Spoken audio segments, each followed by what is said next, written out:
सुटला गट क्रमांक 5 सुटला आणि 5 मध्ये या ठिकाणी लढा चालू आहे। 4 गाड्या पळतायत त्यातला एक बाद झाला। इकडे तिघ पळतायत आणि तिघात लढा चालू आहे। कोण होतोय 5वा बैलगाडी मालक सीमीला पात्र।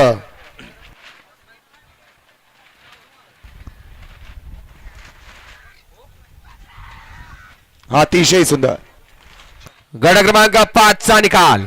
गट क्रमांक 5 चा निकाल आहे। तास क्रमांक 4 वरून धावलेली गाडी गुरुदेव प्रसन्न ज्ञानेश्वर शेठ चोपडे चिंचाळे खरसुंडी ही गाडी सेमीला पात्र। विजेत्या बैलगाडी मालकाचं त्यावर बसणाऱ्या बबन ड्रायव्हरचं हार्दिक अभिनंदन। वळवा 6 वळवा सुमित